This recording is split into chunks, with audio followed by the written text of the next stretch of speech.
il faut que tu prophétises encore sur un grand nombre de peuples, et de nations, et de langues, et de rois.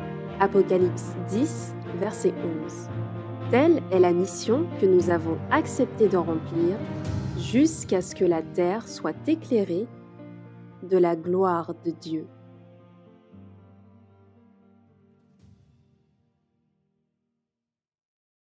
Bonjour à toutes et à tous. Oui, bonjour. Bon sabbat. Bon sabbat. Merci beaucoup de me souhaiter un bon sabbat. Et j'espère que nous sommes tous contents d'être réunis à cet endroit. En tout cas, si vous n'êtes pas, sachez que je le suis. Mais je suis sûr que vous l'êtes aussi. Je tiens à saluer toutes celles et ceux aussi qui suivent ce service à distance et qui, notamment ceux qui avaient fait des plans pour venir, mais pour diverses raisons n'ont pas pu. Bon sabbat à chacun. Le frère Romain, vous savez, il vous aime beaucoup. Vous savez ça? Le frère Romain vous aime énormément. Le frère Romain. Ok, d'accord. Ok. Voilà. Il avait été présenté sur le flyer, mais effectivement, il n'y a peut-être pas eu la présentation. Mais il vous aime beaucoup parce que, gloire à Dieu, gloire soit rendue à Dieu, car par son biais, nous avons reçu beaucoup de nourriture. Et je le remercie également car il m'a préparé le terrain. Mais nous avons aussi besoin, par-dessus tout, besoin de l'Esprit de Dieu. Alors c'est pour cela que je vous invite là où c'est possible à vous prosterner pour la prière. Notre Dieu, notre Père Céleste, nous voulons te remercier pour tes bienfaits. Merci pour tout ce que tu nous as apporté jusqu'à présent. Et nous voulons une fois de plus nous remettre dans une étude profonde de ta parole. Et nous savons que de par nous-mêmes, nous ne pouvons pas y arriver. C'est pour cela que nous te réclamons ton Saint-Esprit. Puisses-tu, par ton esprit, agir en nos cœurs, de sorte que nous puissions comprendre, mais aussi mettre en application ce que nous allons voir, de sorte que ton nom soit sanctifié au milieu de nous. Bénis, Seigneur, chacun, et c'est dans le beau nom de Jésus que nous t'en prions. Amen. Amen.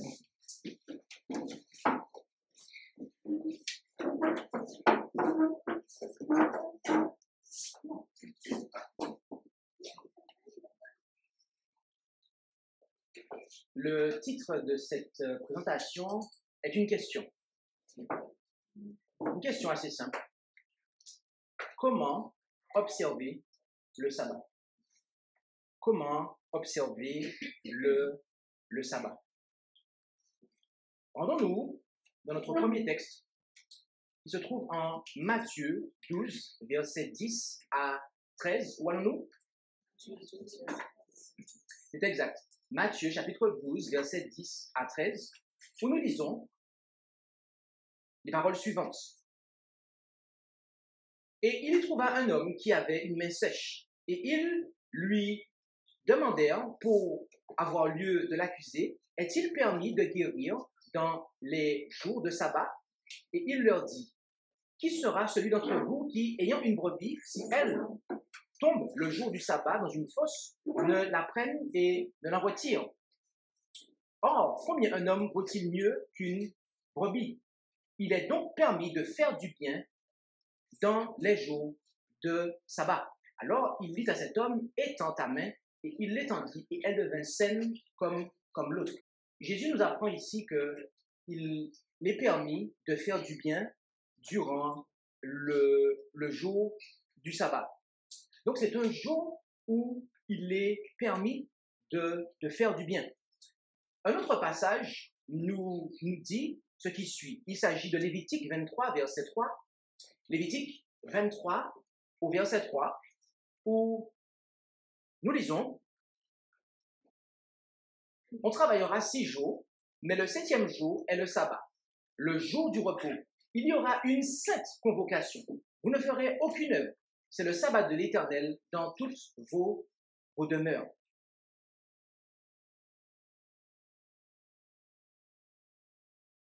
Le sabbat est le jour de repos. Et de manière intéressante, lorsqu'il y a eu la leçon pour les enfants, il y avait une certaine unanimité pour dire que, eh bien, en tout cas pour donner le sens de repos au fait de faire un petit somme, d'accord? Mais jour de repos ne signifie pas que nous passons le jour du sabbat au lit et que nous sommeillons, d'accord? Nous accumulons sieste sur sieste.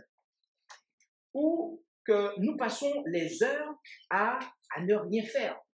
La Bible nous dit, comme on le voit dans ce passage, qu'il doit y avoir une sainte convocation, d'accord? Donc le repos est à comprendre ici comme le fait de chômer, de cesser des activités, d'accord? De manière à pouvoir, eh bien, consacrer ces heures à de saintes convocations. Dieu savait que l'homme s'adonnerait à un travail excessif et à des activités mondaines. Il a donc institué le sabbat pour l'homme afin qu'il se souvienne continuellement de son Créateur et que les intérêts de ce monde n'éclipsent pas sa vision de ce Créateur. Si nous ne pouvons pas mettre de côté notre labeur quotidien pour observer le sabbat selon le commandement de Dieu, comment alors pouvons-nous dire que nous aimons Dieu plus que le monde? C'est pour cela, mes amis, que nous allons considérer l'observation du sabbat. L'observation du sabbat est-elle un état d'esprit? D'accord? Avant toute chose, nous pourrions rajouter. Le frère Romain nous a préparé la voie à cela et nous allons effectivement passer peu de temps, mais quand même, nous allons prendre deux textes et le premier se trouve en Hébreux 8, verset 10, où je vais abréger certains aspects, mais où Dieu dit, dans ce passage notamment, que je mettrai mes lois dans leur esprit, autrement dit, dans leur cœur. D'accord? Et un deuxième passage qui se trouve être en 2 Corinthiens 3, 3, où il nous est dit, et là aussi, j'abrège avec ce qui est en couleur, vous êtes une lettre de Christ, écrite avec l'esprit sur les tables du cœur. Donc, on voit ici que la véritable observation du sabbat, d'accord, le sabbat du 7e jour, qui fait partie de la loi de Dieu, des 10 paroles de l'Alliance, eh bien, est avant tout un état d'esprit, d'accord? C'est quelque chose qui, avant tout, que Dieu veut que nous ayons à cœur. Paul écrivit aux Romains, au chapitre 12 de son épître, au verset 2, notamment, soyez transformés. Et en réalité, je vais lire tout le verset parce que c'est intéressant. Ne vous conformez point au présent siècle, mais soyez transformés par le renouvellement de votre esprit, afin que vous éprouviez que la volonté de Dieu est bonne, agréable et parfaite. Le sabbat fait partie de la volonté de Dieu pour nous, n'est-ce pas? Mes amis, si nous voulons vraiment observer le sabbat comme Dieu le demande, il doit y avoir une transformation au niveau de notre esprit. L'homme charnel, les hommes charnels que nous sommes en venant dans ce monde, d'accord? Parce qu'un être humain sort du ventre d'une femme, d'accord? Après le péché, comme en l'état, en fait, on ne peut pas observer le sabbat comme ça. Il doit y avoir une transformation, en fait, en nous. Et comme on va le voir dans les 2 slides suivantes, eh bien, le péché lui-même prend naissance dans le cœur, dans notre pensée. Romain a eu l'occasion de pouvoir le dire, le frère Romain a eu l'occasion de pouvoir le dire. Matthieu 5, versets 27 et 28. Vous avez entendu qu'il a été dit aux anciens, tu ne commettras point d'adultère. Verset 28. Mais moi, je vous dis que quiconque regarde une femme pour la convoiter a déjà commis un adultère avec elle dans son cœur. Donc, le péché d'adultère prend racine, où est-ce?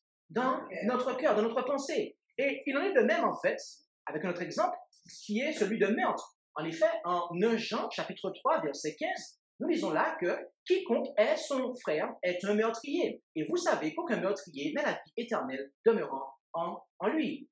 Le péché de meurtre prend racine, où est-ce? Dans notre cœur, dans notre pensée. Ainsi, nous voyons ici que l'observation du sabbat est avant tout un état d'esprit, d'accord? Et à ce propos, nous pouvons lire en Ésaïe 58, verset 13, les paroles suivantes. Où allons-nous? Ésaïe 58. C'est exact. Et là, il est dit, et c'est très important ce passage, si tu retiens ton pied au jour du sabbat pour ne pas faire ta volonté dans mon saint jour, si tu appelles le sabbat tes délices et honorable, ce qui est consacré à l'Éternel, si tu l'honores plutôt que de suivre tes voies, de faire ta volonté et de dire des paroles vaines.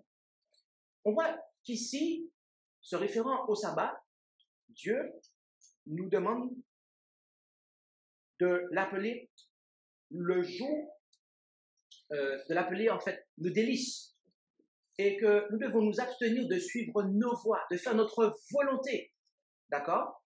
Et de dire des paroles vaines. Qu'est-ce qu'a dit Jésus? Les paroles que je vous ai dites sont esprit et vie. Jean 6, verset 63. Amen. Les paroles que nous prononçons sont l'expression de notre pensée, d'accord? Donc, on voit bien ici que il y a là un état d'esprit. Et de manière intéressante, notons la portion qui a été mise en jaune ici. Si tu retiens ton pied, qu'est-ce que cela signifie en fait? Si tu retiens ton pied. Pour comprendre cela, oui? Et éviter d'aller à gauche et à droite. Ok, la Bible nous donne la réponse, une réponse très très précise. En Hébreux 10, verset 29, là nous lisons, de quel plus grand supplice pensez-vous que sera jugé digne celui qui foulera aux pieds le Fils de Dieu et qui tiendra pour profane le sang de l'alliance par lequel il avait été sanctifié et qui outragera l'esprit de la grâce. D'accord? Ce qu'il nous faut comprendre ici, c'est que ceux qui observent le sabbat font les choses de Dieu le jour du sabbat, c'est-à-dire les paroles, les actions et les pensées. Ils trouvent que le sabbat est un délice. Il est saint et le considèrent comme tel. Et ils sont heureux d'honorer leur Créateur en son saint jour. Ils ne sont pas en train de poursuivre une quête ou un intérêt mondain. Les soucis de cette vie, les affaires de la semaine de travail sont mis de côté afin que toute la dévotion et la concentration soient dirigées vers le Créateur en ce jour qui commémore la création, mais aussi la rédemption, comme on a eu l'occasion de l'entendre en ce matin. Les affaires, les intérêts personnels et les choses qui ne sont pas, n'ont pas trait à la spiritualité, à la sainteté, au caractère de Dieu, eh bien,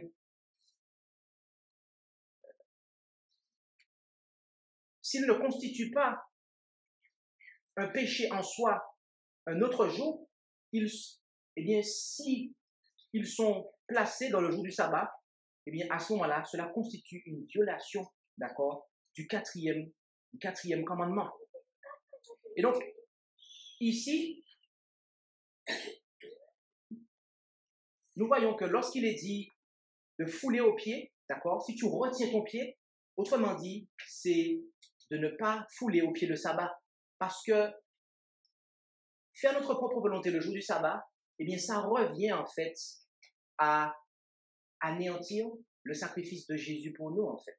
Ça revient à pécher contre le Saint-Esprit. D'accord?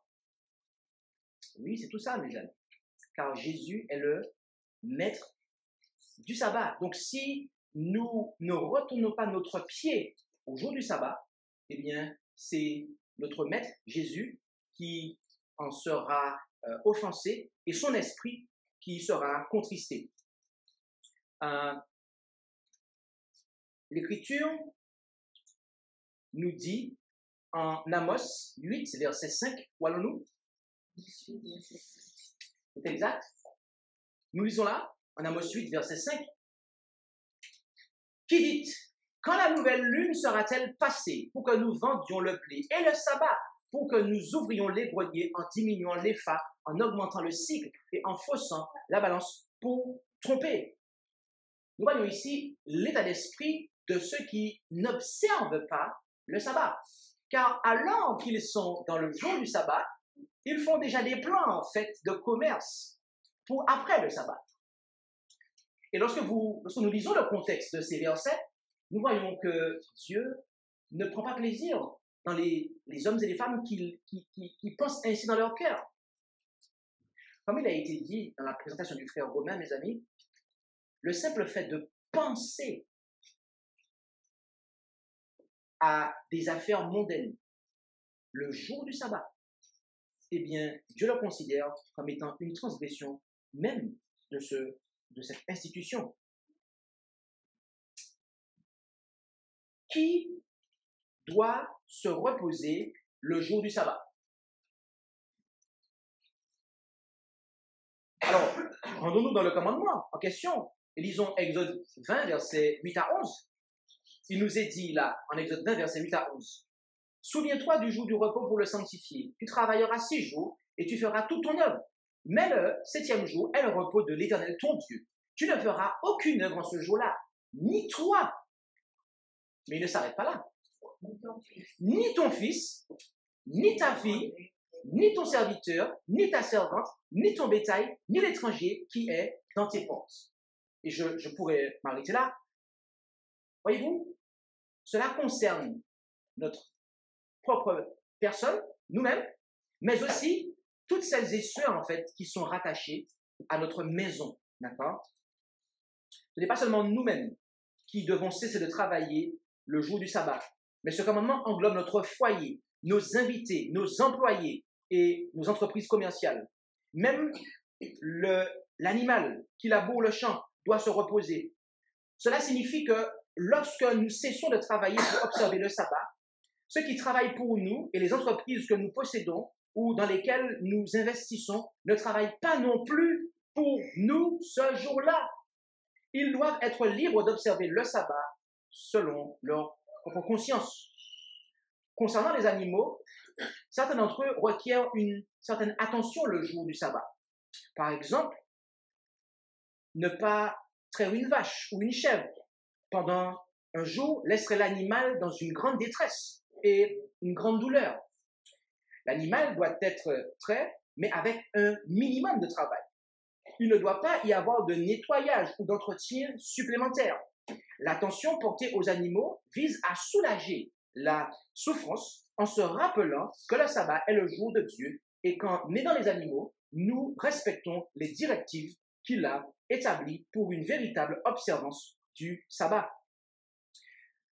Le produit des prélèvements effectués le jour du sabbat ne peut pas, dans le véritable esprit du saint sabbat, être utilisé pour gonfler notre chiffre d'affaires, au cas où si nous étions dans un cas d'une ferme et qu'il y avait des animaux dont il faudrait s'occuper. Voilà. Que faire le jour du sabbat? Que faire le jour du sabbat? Eh bien, rendons-nous dans le passage que nous avons lu tout à l'heure, et je vous ai dit que c'est un passage qui est très important, Ésaïe 58, verset 13. Il nous a dit ici que si tu retiens ton pied au jour du sabbat, pour ne pas faire ta volonté en mon saint jour. Donc déjà, il y a une chose qui est sûre, hein, c'est qu'il ne faut pas faire notre volonté. Si tu appelles le sabbat tes délices et honorable, ce qui est consacré à l'Éternel, si tu l'honores, donc il s'agit d'honorer Dieu en fait, plutôt que de suivre nos propres voies, de faire notre propre volonté et de dire nos propres paroles. Nous pouvons nous interroger sur la légitimité de certaines activités qui ne sont pas liées au fait de gagner notre revenu. Car ces activités peuvent sembler, pour certains d'entre nous, ne pas entrer dans la définition du travail que Dieu dit qu'il faut interrompre pendant les heures du sabbat. Certaines personnes pourraient même considérer certaines de ces activités comme des loisirs. À titre d'illustration, uniquement et non d'une manière exhaustive et définitive, considérons les activités suivantes. Le sport, les passe-temps, les jeux, la télévision, la radio, Pas Radio Le Reste, hein, la radio RTL, etc. D'accord? Ok. L'écoute de musique profane, d'ailleurs, que nous devrions en réalité arrêter, ou de programmes profanes, les visites à des personnes qui ne respectent pas du tout le sabbat et qui ne vont pas du tout, vouloir recevoir quoi que ce soit de nous en ce sens, d'accord? Parce qu'on sait que la conversation avec eux, eh bien, ne pourra pas être maintenue sous les thèmes du sabbat. Le travail sur la voiture, l'entretien de la maison, la tonte du gazon, le nettoyage de la maison, la couture, la cuisine, d'accord? Et on en discutera en détail plus tard. Le fait de sortir les ordures, le paiement de la facture de téléphone, l'achat de nourriture et toute autre activité non essentielle. Ces activités ne peuvent pas s'harmoniser avec une observation révérencieuse et sainte du sabbat, où l'esprit est concentré et doit être concentré uniquement sur le Créateur. Si l'accomplissement correct de ces activités n'est pas un péché, un autre jour, ben, le jour du sabbat, elles peuvent être le moyen et seront le moyen utilisé par Satan pour diminuer le caractère sacré du sabbat à nos yeux et détourner nos pensées de ce qui appartient à Dieu. Ce qui est à César, a dit Jésus, on le donne à César. Mais ce qui est à Dieu, on le donne à Dieu. Or, c'est le sabbat de l'Éternel, c'est un temps que Dieu s'est consacré, donc on doit le rendre à l'Éternel. Le jour du sabbat, l'esprit doit être entièrement consacré à la contemplation de notre Créateur et de ce qui le révèle. Ainsi, nous pouvons nous rapprocher de lui le jour du sabbat plus que tout autre jour. Alors, nous avons beaucoup parlé, mais une question, peut-on commercer le jour du sabbat? Nous allons détailler un petit peu cela. Peut-on commercer le jour du sabbat? Rendons-nous en Néhémie 10, verset 31. Où allons-nous?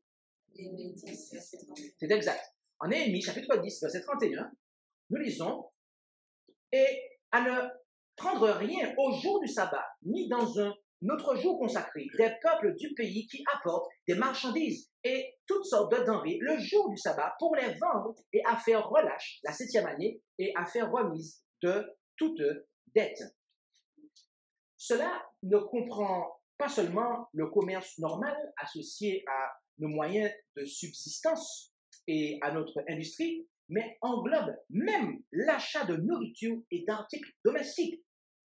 Ces achats et ces échanges doivent être effectués un autre jour.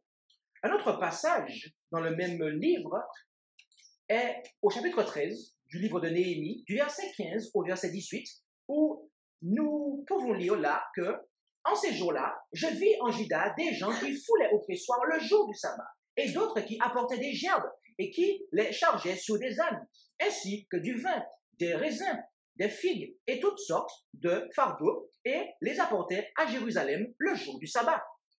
Je leur fis des remontrances le jour où ils vendaient leurs denrées, et dans la ville, il y avait des Tyriens qui apportaient du poisson et toutes sortes de marchandises, et ils les vendaient aux enfants de Juda à Jérusalem le jour du sabbat.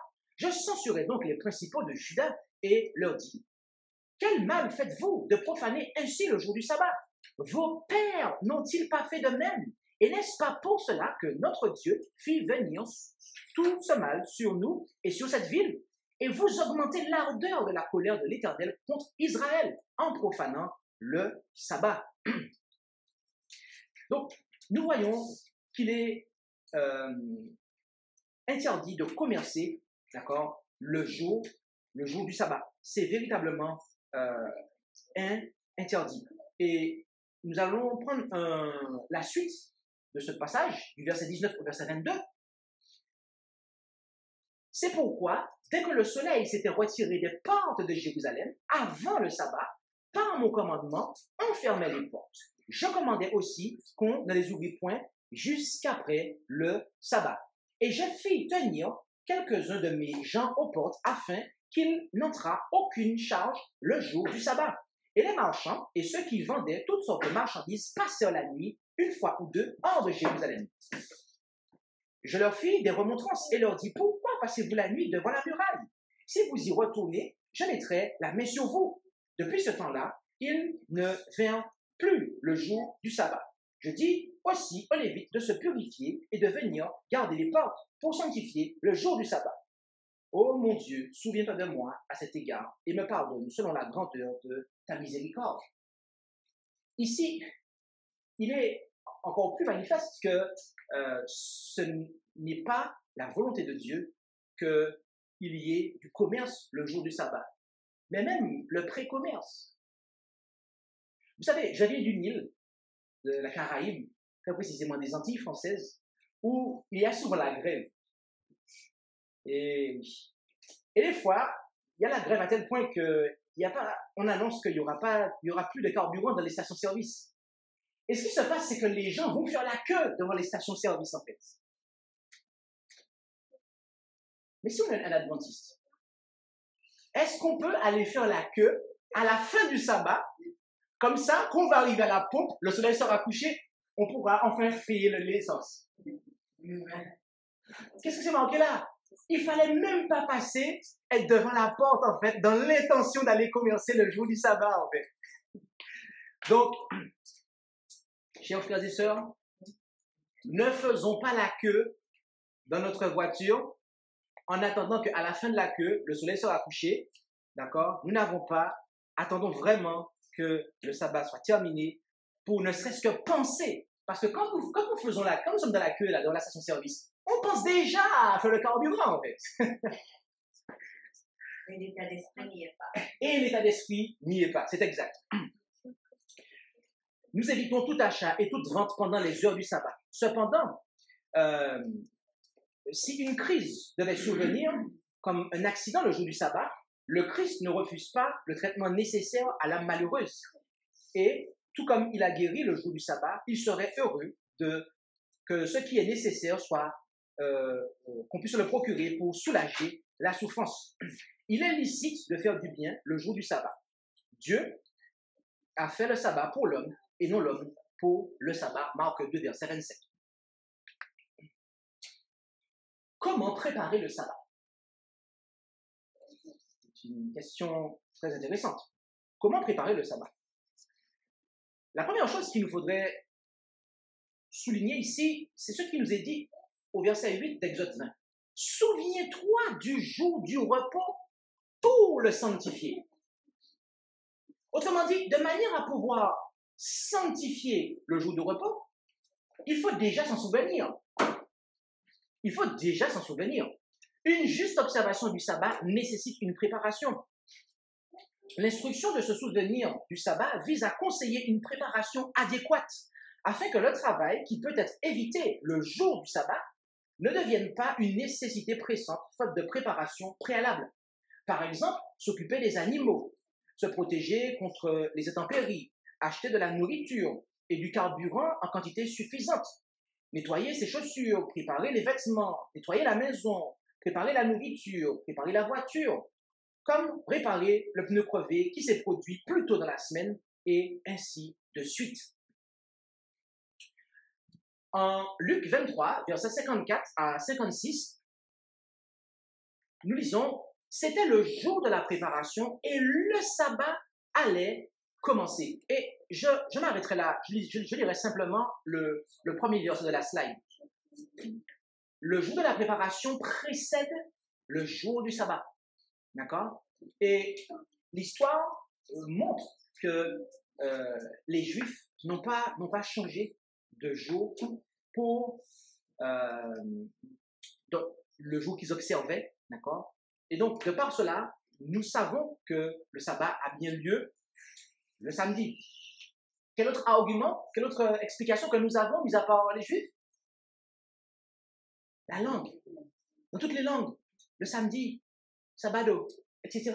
Ça se réfère tous au sabbat, en fait. D'accord? Donc ça, c'est encore un autre élément que nous savons que, eh bien, le samedi, le sabbat communément tombe en grande partie sur le sabbat du 7e jour, tombe le samedi. Donc, le vendredi est le jour de la préparation du sabbat. Moi, je dirais au-delà, il faut quelquefois, parce que si c'est qu'un jour avant, on est quelquefois trop stressé la préparation, elle est au cours de la semaine. Alors, effectivement, pour certaines personnes, le vendredi peut être juste, d'accord? Je connais quelqu'un que je connais bien, qui préparait son sabbat depuis le jeudi, d'accord? Et qui le fait encore, je pense, sauf erreur de ma part. Donc, effectivement. Mais l'idée, c'est que on voit que dans la Bible, il est appelé le jour de la préparation. Donc, par conséquent, le 6e jour de la semaine, donc soit le vendredi, eh bien, est le jour de la préparation. Remarquez que certains des disciples de Jésus ont fait les préparatifs de son enterrement la veille du sabbat, puis, après le sabbat, sont revenus pour terminer leur travail de préparation pour qu'ils avaient commencé. Notez également que les disciples de Jésus considéraient les heures du sabbat comme sacrées et ne préparaient pas ce jour-là le corps du Seigneur pour l'ensevelir. Donc ça signifie quoi en fait?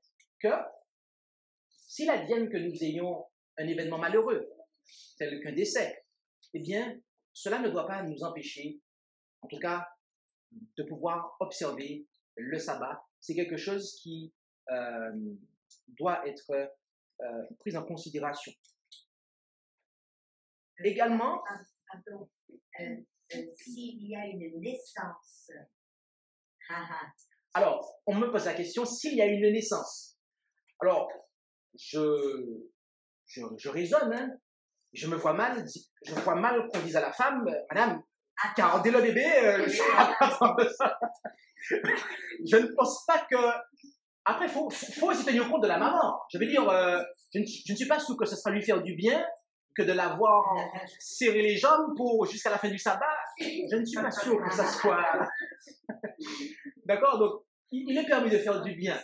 Et je pense que cela réjouirait un grand nombre de personnes qu'il y ait un être supplémentaire qui sera amené à connaître Jésus. Le jour du sabbat qui arrive, d'accord?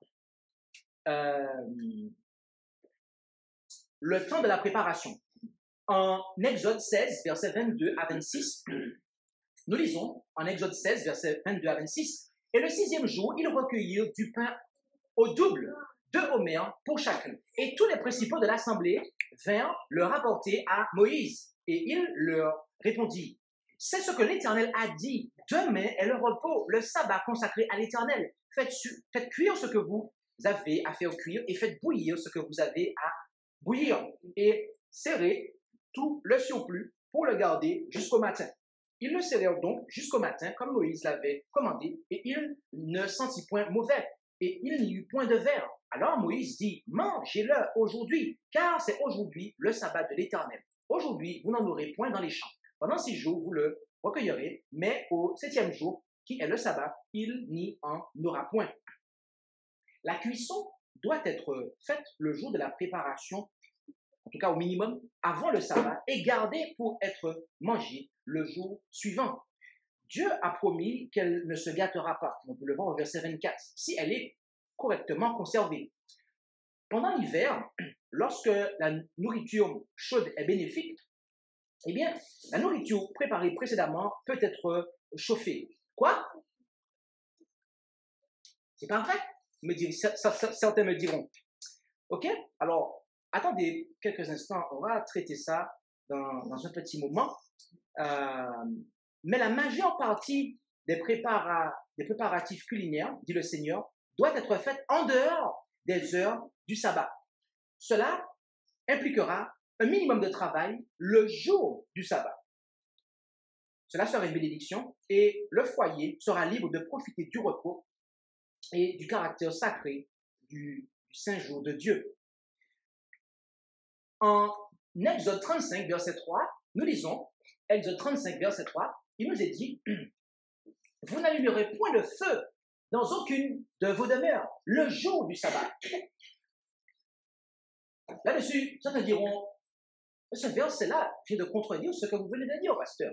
Parce qu'il est dit qu'il ne faut pas allumer le feu. Or, vous avez dit qu'on peut chauffer la nourriture le jour du sabbat.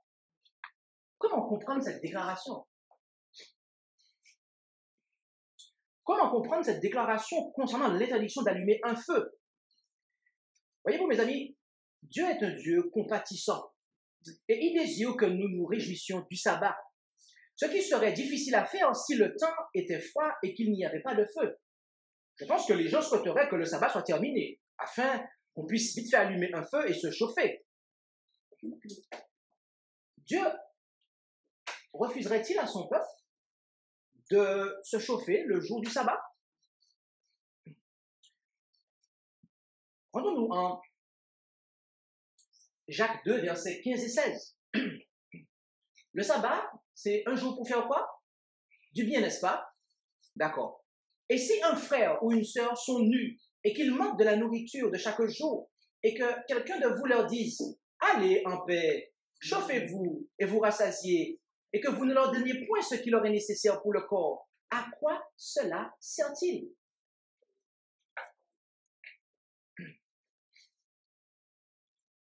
Dieu nous conseille de fournir de la nourriture et de la chaleur aux nécessiteux. Dans certains cas, un feu peut être utilisé à cette fin. Dieu ferait-il moins que cela pour ses enfants le jour du sabbat? Et qu'en est-il du passage suivant? Exode 13, versets 21 et 22. Et l'Éternel allait devant eux le jour dans une colonne de nuée pour les conduire par le chemin, et la nuit dans une colonne de feu pour les éclairer, afin qu'ils marchassent jour et nuit. Et notez bien le verset 22 avec moi. La colonne de nuée ne se retirait point de devant le peuple pendant le jour, ni la colonne de feu pendant la nuit. Bien-aimés, dites-moi, est-ce que le passage dit que pendant 6 nuits, il y avait la colonne de feu, mais il y avait une nuit où il n'y en avait pas? Si le texte ne dit pas ça, vous êtes d'accord avec moi que, en fait, via ce feu, via du feu, Dieu lui-même chauffait les enfants d'Israël tous les soirs.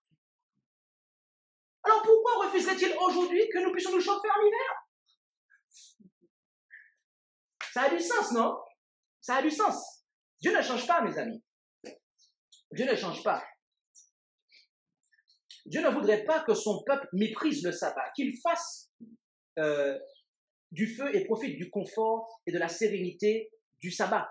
Compte tenu de sa double considération pour le bien-être de ses enfants et le caractère sacré du sabbat, le conseil de Dieu de ne pas allumer du feu le jour du sabbat ne peut être compris que comme une interdiction d'utiliser le feu ou l'énergie pour une activité non approuvée pour le sabbat. Rendons-nous en Nombre 15, versets 32 à 36, où il est dit: Or, les enfants d'Israël, étant au désert, trouvèrent un homme qui ramassait du bois le jour du sabbat. Et ceux qui le trouvèrent ramassant du bois l'amenèrent à Moïse et à Aaron et à toute l'assemblée. Et ils le mirent en prison, car ce qu'on devait lui faire n'avait pas été déclaré. Alors l'Éternel dit à Moïse: Cet homme sera puni de mort, que toute l'assemblée le lapide hors du camp. Toute l'assemblée le fit donc sortir du camp et le lapida, et il mourut comme l'Éternel l'avait commandé à Moïse. Remarquez les versets qui sont ici. L'homme avait agi en fait avec présomption. Ok? Il avait en fait décidé de faire quelque chose que Dieu avait préalablement interdit. Car le commandement d'observer le sabbat avait déjà été donné. D'accord? Or, lui, il est allé ramasser du bois, en fait. D'accord? Et on comprend que le ramassage du bois a pu servir pour qu'il puisse allumer un feu. Sauf que cela, son ramassage de bois, il aurait dû être fait avant. Si nous prévoyons qu'un feu peut être nécessaire le jour du sabbat, dans ce cas, la coupe, l'empilage et la préparation du bois doivent être terminés avant le sabbat. Ramasser ou couper du bois le jour du sabbat serait une violation du commandement. Ce type de préparation est compris dans le commandement de se souvenir du jour du sabbat. Toutefois, cela n'exclut pas de donner de l'aide en cas d'urgence, s'il y a une urgence. Par exemple, admettons que quelqu'un marche dans la nature et puis qu'il y a un arbre qui lui tombe dessus et il faut le dégager du tronc. On va pas dire, ah, je peux pas ramasser du bois, désolé, reste là, mon gars. Franchement, ah non, je peux pas ramasser du bois, là, c'est marqué, tu sais, c'est marqué là, nombre 15, tu restes là. Non, la personne est sous un bois, sa jambe saigne. Là, on va aller couper le bois, en fait, ça a du sens. Mais si c'est juste pour ramasser du bois, pour préparer un feu, là, par contre, c'est niette. Peut-on porter des charges le jour du sabbat?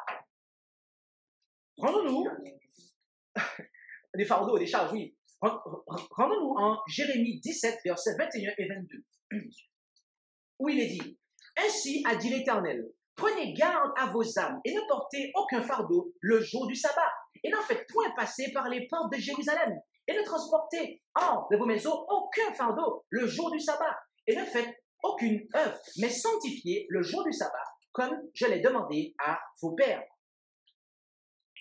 Le point qui nous préoccupe ici est de savoir, mais comment comprendre cette interdiction? Quel est le fardeau dont on parle ici? Ou plus précisément, quel est le poids de ce fardeau? En guise de réponse, nous avons les paroles de Jésus en Jean 5, versets 8 à 9, où il est dit, Jésus lui dit, lève-toi, emporte ton lit et marche. Et aussitôt, l'homme fut guéri, et il prit son lit et marcha. Or, ce jour-là était un sabbat. Et nous n'avons pas tout mis sur la slide. Mais lorsque vous lisez la suite de ce passage, il y avait des gens qui n'étaient pas contents de ce que l'homme porte son lit. Parce qu'ils disaient, mais c'est une charge. Mes amis, après que Jésus ait guéri l'homme, on lui a dit de porter son lit, autrement dit sa natte, jusqu'à chez lui. À cette époque, ce type de portage, de charge était acceptable. En réalité. Peut-être pas aux yeux des pharisiens, mais dans la réalité, pour Jésus, oui. Mais supposons que le sabbat suivant, le même homme décide de réorganiser sa chambre et de transporter son lit d'un coin à l'autre. La table de chevet par-ci, la commode par-là, mon tapis par-ci.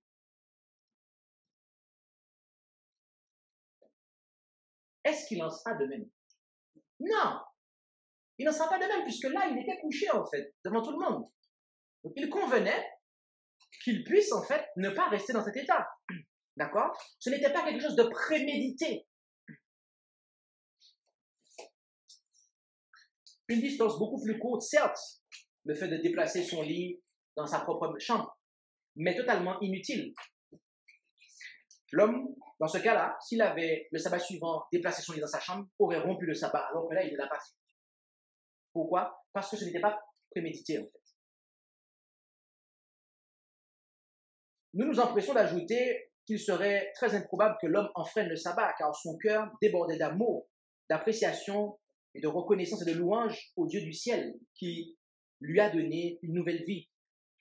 Il voulait plaire à son Sauveur en observant les paroles de Jésus. Quelle place pour la fraternité et le culte le jour du sabbat? Rendons-nous en Hébreux 10, versets 24 et 25. Où allons-nous? C'est exact. Et là, nous lisons, « Et prenons garde les uns aux autres pour nous exciter à la charité, autrement dit à l'amour agapé, l'amour inconditionnel, et aux bonnes œuvres. » Verset 25, « N'abandonnons point notre assemblée, comme quelques-uns ont coutume de le faire, mais exhortons-nous les uns les autres, et cela d'autant plus que vous voyez approcher le jour. » Nous sommes invités à nous rassembler. Nous sommes invités à nous rassembler. Et lorsque nous nous rassemblons, eh bien, ce doit être autour de la parole de Dieu. Et le jour du sabbat, nous devons expérimenter cela de façon toute particulière.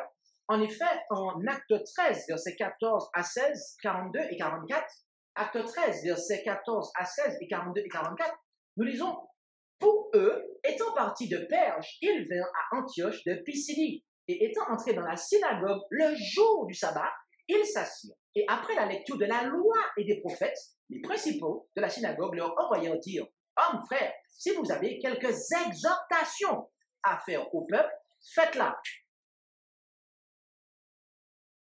Alors, Paul s'étant levé et ayant fait signe de la main, dit, « Hommes israélites, et vous qui craignez Dieu, écoutez. » Comme il sortait de la synagogue des Juifs, les prières de leur annoncer les mêmes choses le sabbat suivant. Verset 44, le sabbat suivant, presque toute la ville s'assembla pour entendre la parole de Dieu.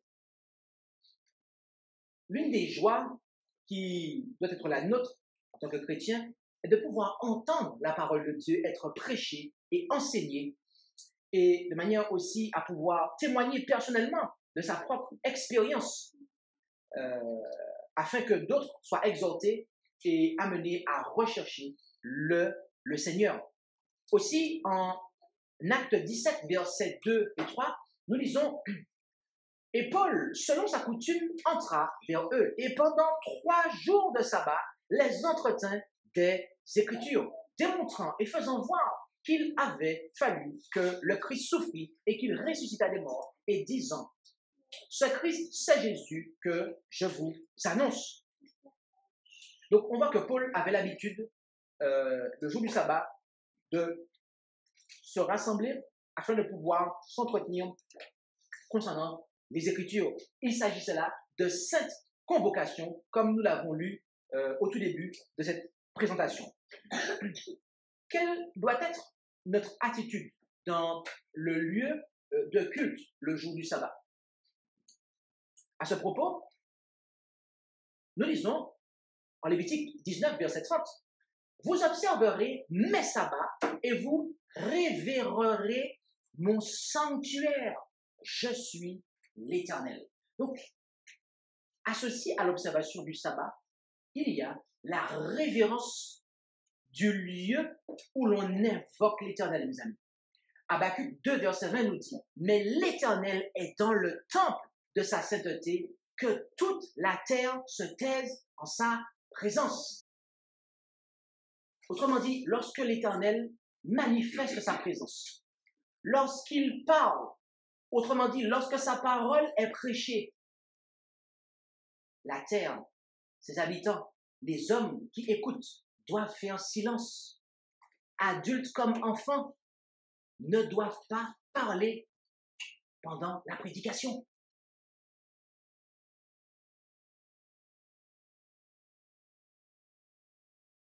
En Psaume 95, versets 1 à 7, nous lisons « Venez, chantons à l'Éternel, jetons des cris de joie au rocher de notre salut, présentons-nous à lui avec des louanges, offrons-lui nos joyeux cantiques, car l'Éternel est un Dieu grand, il est un grand roi au-dessus de tous les dieux, c'est en sa main que sont les abîmes de la terre, à lui sont les sommets des montagnes, à lui appartient la terre, car il l'a faite et ses mains ont formé la terre. Venez, prosternons-nous, inclinons-nous, fléchissons les genoux devant l'Éternel qui nous a fait, car il est notre Dieu, nous sommes le peuple qu'il fait paître et les brebis qu'il conduit. Donc, nous voyons quelle doit être notre attitude dans le lieu de culte, le jour du sabbat. Nous devons venir avec de la louange, avec de la joie. Nous devons venir pour entonner des cantiques joyeux, mais aussi pour humilier notre âme devant lui. Aussi, en 2 Chroniques 7, versets 14 et 15, nous lisons là, « Et que mon peuple, sur lequel mon nom est invoqué, s'humilie, prie et cherche ma face, et s'il se détourne de ses mauvaises voies, alors je l'exaucerai des cieux, je pardonnerai ses péchés et je guérirai son pays. Mes yeux seront désormais ouverts et mes oreilles seront attentives à la prière faite en ce lieu. » Lorsque nous nous rassemblons en un lieu, nous sommes rassemblés ici, aujourd'hui, Mais sabbat précédent et sabbat prochain, vous allez être rassemblés dans les différents groupes que vous formez. D'accord? Nous nous attendons dans ces occasions-là à ce que Dieu puisse entendre nos prières, n'est-ce pas? Pour cela, il nous dit de nous humilier, de le prier, de rechercher sa face, de se détourner de nos mauvaises voies, mes amis. Nous devons, eh bien, être dans la révérence. Si nous le cherchons de tout notre cœur, il a promis que nous le trouverons, comme on peut le voir en Jérémie 29, verset 13. Quelle glorieuse bénédiction cela est. Trouver le Christ, c'est connaître l'action de Dieu dans tous les aspects de notre vie. C'est connaître Dieu. Ainsi, imprégnés de la présence de Jésus, nous adorons le Père de la manière qui lui plaît. Une église de maison. Une église qui se rassemble dans une maison où un groupe de croyants peut se réunir pour adorer et louer Dieu. Eh bien, ces personnes, ces groupes, n'est pas moins le sanctuaire du Seigneur que tout autre lieu de culte. Et cela peut même l'être davantage, d'accord, qu'une église de maison soit plus un lieu de culte que des personnes qui se réunissent dans un lieu de culte dédié. Pourquoi? Parce que Jésus a dit que là où 2 ou 3 sont assemblés en mon nom, je suis au milieu d'eux. C'est pour ça que lorsque nous invoquons le Seigneur, mes amis, même si en rentrant ici, ce n'est pas marqué Église adventiste du 7e jour historique de 1889, bâtiment dédié à l'adoration des croyants. Mais nous invoquons le Seigneur ici, mes amis, n'est-ce pas? Par conséquent, du moment que le Seigneur est invoqué dans une pièce, Dieu est là. Et la révérence doit être là. Et donc quand la parole de Dieu est prêchée, que la terre fasse silence. Que la terre fasse silence. Car seule la présence du Christ constitue son Église. La réunion de l'Église de maison doit être conduite avec le même degré de révérence que le Seigneur l'exige dans tout autre service qui lui est consacré. Il y a parfois, on prend cela à la légère, parce qu'on se réunit dans des églises de maison. On n'est pas dans le sanctuaire terrestre. On n'est pas obligé de s'habiller comme les sacrificateurs. On n'est pas obligé de couvrir tout son corps. Mais mes amis, Jésus a dit que là où 2 ou 3 sont assemblés en mon nom, je suis au milieu d'eux. Ça veut dire que nous devons nous habiller aussi d'une façon qui convient. Nous devons couvrir notre nudité. Et lorsqu'on parle de couvrir la nudité, cela ne signifie pas, quand on parle de nudité, c'est d'être tout nu. C'est pas ça. S'il y a des parties du corps que l'on voit, c'est de la nudité qui est vue. Nous devons être révérencieux, car Dieu est là. En Luc 4, verset 16, nous voyons quelle était l'habitude de Jésus le jour du sabbat. Et Jésus vint à Nazareth, où il avait été élevé, et il entra, selon sa coutume, le jour du sabbat, dans la synagogue, et il se leva pour faire quoi? Pour lire. Et la suite des versets nous montre cela. Paul, comme nous l'avons lu tout à l'heure, a suivi l'exemple de son Seigneur et Sauveur Jésus-Christ. Comme la coutume du Christ était d'adorer le sabbat, Paul et tous les disciples fidèles à Jésus ont fait comme lui. Bien que Jésus ait adoré à la synagogue le jour du sabbat, il est arrivé un moment où il ne pouvait plus rester au milieu de la corruption du judaïsme. Apostat, et donc il s'est retiré avec ses disciples dans un autre lieu, loin du système établi. Paul a également été confronté au même dilemme et avec ses coreligionnaires, il s'est éloigné des synagogues et de ceux qui rejetaient et s'opposaient aux enseignements directs de l'Évangile. Lui et ses compagnons ont alors adoré Jésus et son Père dans une église de maison. Paul et ses compagnons ne faisaient pas partie de l'église traditionnelle, l'institution bien établie qui avait pignon sur rue.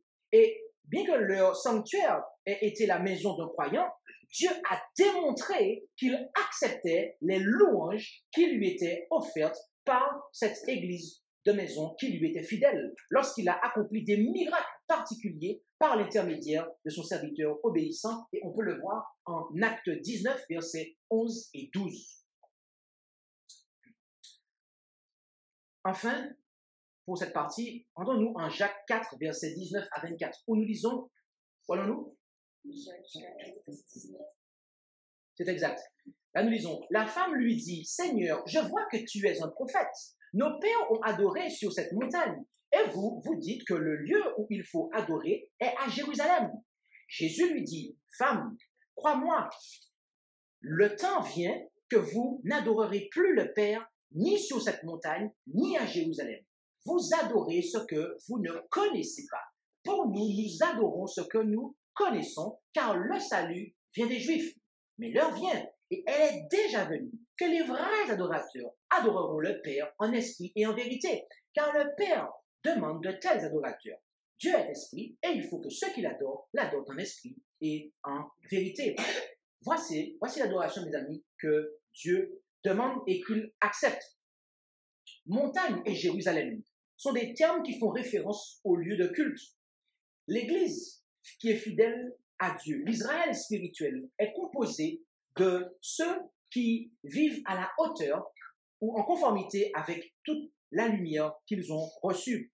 Ils l'adorent en esprit et en vérité et ne sont donc pas persuadés par les traditions des hommes que l'on trouve sous les montagnes et à Jérusalem, qui, à ce moment-là, étaient des religions qui étaient entachées par la pensée humaine.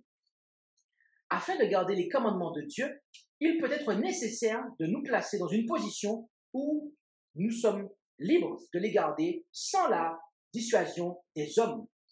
Nous ne sommes pas sauvés parce que nous appartenons à une certaine Église, mais parce que nous avons fait alliance avec Dieu pour lui obéir et le servir dans la vérité. Et aussi parce que le sang de Jésus, a coulé pour notre péché et pour nous purifier de toute iniquité si nous l'avons accepté. Quelle est la durée du sabbat? Quelle est la durée du sabbat? Comme nous l'avons vu dans l'histoire pour les enfants, en Lévitique 23, verset 32, il est dit, ce sera pour vous un sabbat, un jour de repos, et vous humilierez vos âmes.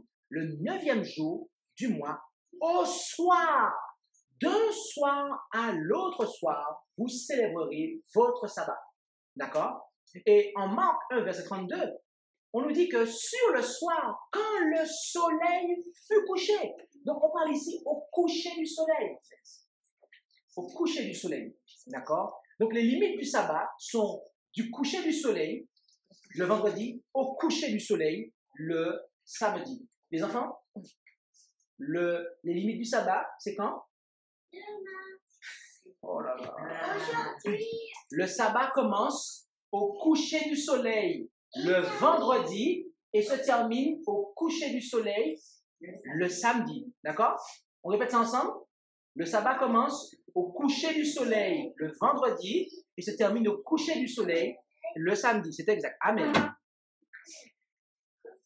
De cette description, il ressort que le sabbat commence au coucher du soleil le vendredi soir et se termine au coucher du soleil le samedi soir. L'utilisation de minuit comme point de séparation entre les jours a été introduite pour simplifier l'enregistrement des événements, en particulier lorsque ces événements ont lieu près d'un point de transition entre les jours. Cela a grandement aidé les personnes travaillant dans le monde des affaires et du droit, mais en matière de Bible et en ce qui concerne Dieu, les jours bibliques commencent au coucher du soleil.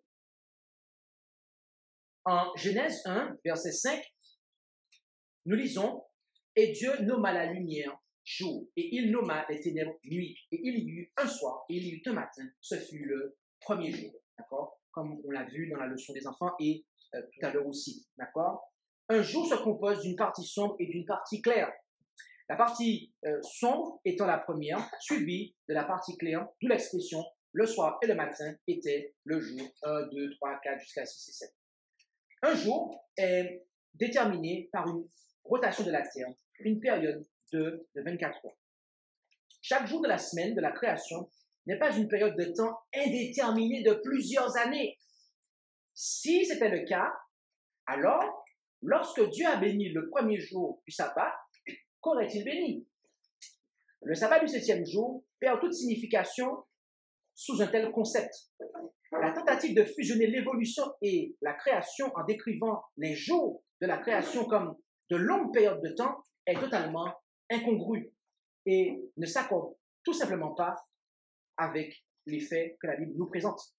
Le Christ a littéralement donné l'existence au monde en un instant. Il parle et la chose arrive. Il ordonne, elle existe. Pour répondre à la question concernant la lumière avant la création du soleil, il s'agissait de la lumière du Christ lui-même, tel qu'on peut le voir en Apocalypse 21, verset 23. Parce qu'il y a des gens qui se posent la question, oui, mais le soleil était créé le 20e jour, donc comment il y avait les ténèbres et la nuit avant que le soleil n'ait été créé? C'est une question qu'on m'a posée récemment. Et la seule chose que j'ai pu dire, c'est en fait que Dieu a lui-même mis l'alternance de lumière et de ténèbres. C'est jusqu'au 4e jour, en fait, il a donné cette charge-là au soleil de pouvoir distribuer lumière autour de la terre. En Ésaïe 58, verset 13, nous lisons « Si tu retiens ton pied au jour du sabbat pour ne pas faire ta volonté dans mon saint jour, si tu appelles le sabbat tes délices et honorable ce qui est consacré à l'Éternel, si tu l'honores plutôt que de suivre tes voies, de faire ta volonté et de dire des paroles vaines. » Alors que le sabbat approche, ou tout du moins, alors que nous nous approchons du coucher du soleil le vendredi soir, nous sommes appelés à laisser de côté nos pensées de la semaine. Il y a une grande bénédiction lorsque la famille, les amis, bref, les personnes qui sont ensemble, se réunissent pour lire les paroles inspirées de la Bible, chanter des hymnes de louange et s'agenouiller en prière pour invoquer la présence de Dieu là où il se trouve, afin de pouvoir accueillir le jour du sabbat. Car c'est le saint jour de Dieu, ça lui appartient. Donc, lorsque nous faisons l'ouverture du sabbat, qu'est-ce que nous accueillons? Ce n'est pas le sabbat que nous accueillons, mes amis. Nous accueillons le Dieu qui a institué le sabbat. Il y a des fois, on pense qu'on accueille le sabbat. Mais mes amis, on accueille Dieu, le Dieu qui a institué le jour du sabbat. À la fin du sabbat, lorsque le soleil s'est couché, ou est le point de se coucher, on se rassemble à nouveau, d'accord? Les adorateurs se rassemblent à nouveau pour remercier leur cher Dieu et Père Céleste et son Fils des bénédictions qu'ils ont reçues durant le sabbat pour lui demander sa bénédiction et solliciter sa présence et sa direction dans la nouvelle semaine qui s'annonce. Y a-t-il une bénédiction qui est liée à l'observation du sabbat? Oh, l'Écriture nous le dit en les termes suivants, en Ésaïe 58, verset 14. Alors de quoi? Rappelez-vous, si on s'abstient de faire notre propre volonté, le jour du sabbat, alors tu trouveras des délices en l'Éternel. Je te ferai passer par-dessus les hauteurs du pays, et je te nourrirai de l'héritage de Jacob ton père, car la bouche de l'Éternel a parlé.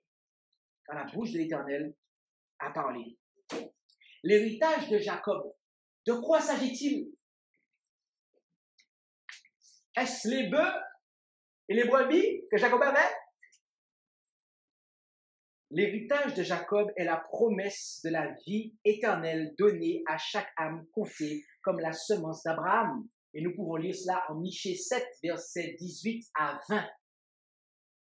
Donc oui, si nous observons véritablement le jour du sabbat, jour du sabbat qui ne peut être observé que par des saints, comme on l'a vu. Donc il faut en fait se laisser sanctifier par Dieu, de manière à pouvoir sanctifier le jour du sabbat. D'accord? Eh bien, à ce moment-là, nous aurons cette bénédiction. En Ésaïe, pour conclure, nous allons prendre 2 passages. En Ésaïe 59, verset 15, il est dit: et la vérité fait défaut, et quiconque se retire du mal est dépouillé. L'Éternel l'a vu, et cela lui a déplu, qu'il n'y ait point de justice. Mes amis, ce passage-là nous fait comprendre que tous ceux qui veulent obéir à Dieu seront la proie de Satan. Lorsque vous décidez de respecter le sabbat de Jésus-Christ, que Dieu par son Fils a institué, autrement dit, vous pouvez être sûr que Satan essayera de rendre la chose aussi difficile et désagréable que possible. Mais bien aimés, ne nous décourageons pas. Invoquons Dieu. Invoquons son secours, comme nous l'invoquerions si nous avons une quelconque difficulté à l'égard de n'importe quel autre commandement. Il se peut qu'il y ait une période de test pour établir notre sincérité, notre détermination et notre foi en Dieu. Mais tenons-nous à ce que nous avons appris qui est juste de faire, et alors la récompense sera la nôtre. Que le Seigneur du sabbat soit avec chacun d'entre nous et qu'il nous bénisse alors que nous l'adorons en esprit et en vérité. Pour terminer, même si Satan crée des circonstances, même s'il travaille pour nous empêcher de pouvoir observer le sabbat, nous avons cette assurance, mes amis. En Romains 8, versets 35 à 39. Qui nous séparera de l'amour de Christ? Amen. La suite nous le dit. Serait-ce l'affliction ou l'angoisse, ou la persécution, ou la faim, ou la nudité, ou le péril, ou l'épée? Selon qu'il est écrit, nous sommes livrés à la mort tous les jours à cause de toi, et nous sommes regardés comme des brebis destinées à la tuerie. Au contraire, dans toutes ces choses, devrais-je dire, nous sommes plus que vainqueurs par celui qui nous a aimés. Car je suis assuré que ni la mort, ni la vie, ni les anges, ni les principautés, ni les puissances, ni les choses présentes, ni les choses à venir, ni la hauteur, ni la profondeur, ni aucune autre créature ne pourra nous séparer de l'amour de Dieu manifesté en Jésus-Christ, notre Seigneur. La seule chose, mes amis, qui peut nous séparer de l'amour de Dieu manifesté en Jésus, c'est nous-mêmes. C'est nous-mêmes. Parce qu'il n'est pas dit ni nous-mêmes. Hein. C'est le seul qui est exclu. Ça veut dire que c'est nous-mêmes, mes amis. Donc nous avons cette assurance que si nous regardons à Jésus, eh bien, il nous rendra capable de faire sa volonté comme il veut que nous la fassions. Que Dieu nous bénisse tous. Bon sabbat. Amen. Je vous invite à prendre la position qui convient le mieux, là où c'est possible pour la prière.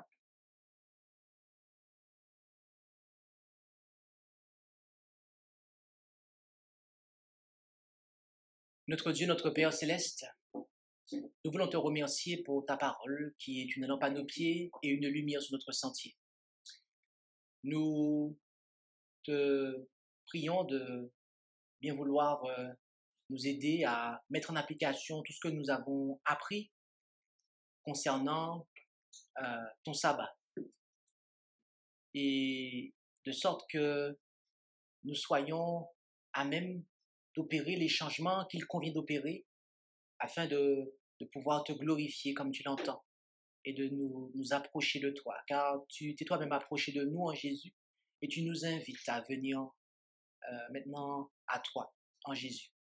Alors que nous soyons des hommes et des femmes qui comprennent quelle est ta volonté et qui humblement, mais avec détermination, la mettre en pratique pour ta seule et unique gloire. À toi notre Dieu et notre Seigneur Jésus-Christ. Pour les siècles des siècles, nous t'en prions au nom de Jésus. Amen. Amen. Merci d'avoir écouté cette présentation. Si vous souhaitez prendre part à la mission que Jésus-Christ confia à notre Église, contactez-nous via les coordonnées présentes sur la page à propos de notre chaîne YouTube à ASJH 1889 France@gmail.com ou via notre page Facebook @ASJH 1889 de France.